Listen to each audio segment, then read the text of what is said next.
The Matthew Books. Matthew, Tell Me About Heaven, a first-hand description of the afterlife by Suzanne Ward. Published by Matthew Books. Part 2. Nirvana. Jesus. Suzanne. Matthew, have you ever seen Jesus? Matthew. Oh, yes. Although he is in more demand than anyone else in this realm, I have been privileged not only to have seen him, but honored to have worked under his guidance. Jesus is not a resident of Nirvana. He has the power to visit here in etheric body, to instruct, to nurture and heal, but he doesn't remain long at any one visit. He is everywhere in lighted space throughout this universe, although not known by the name Jesus or Emmanuel, his given name.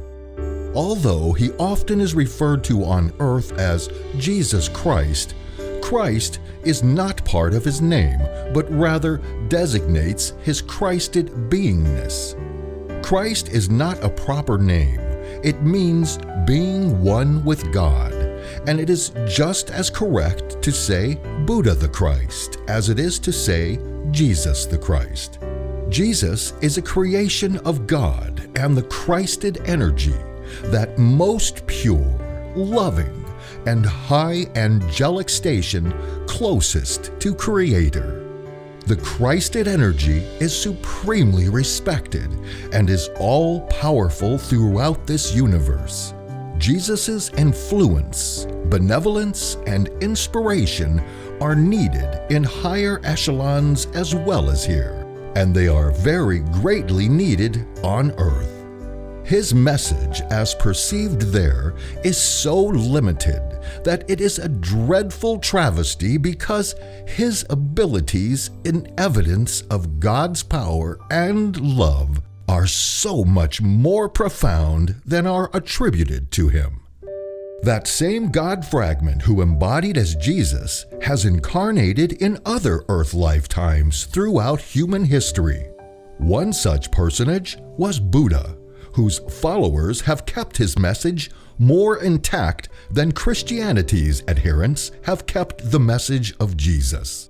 Other embodiments of the Christed energy have appeared in human form in other planetary systems, but not in the same religious leader status as Jesus and other major personages of earth religions. Suzanne, that is a great deal to contemplate, Matthew. It's so different than what we are taught. Do we regard the saints the same as you? Matthew, I know how different the teachings are, Mother, but it is essential that the truth be known on earth.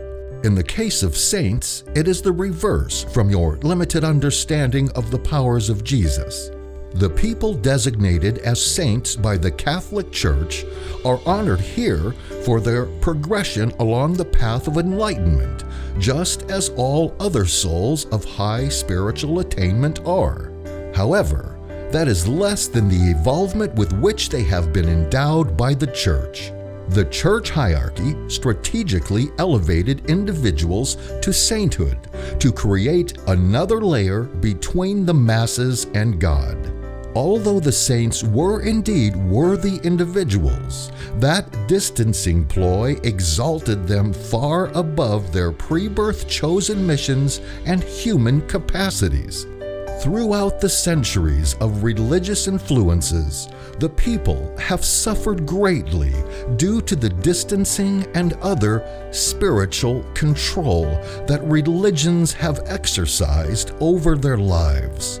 For many, adjustment to the reality of life in this realm has been made very difficult because of the dogma devised by the self-serving early church leaders that still is in effect today.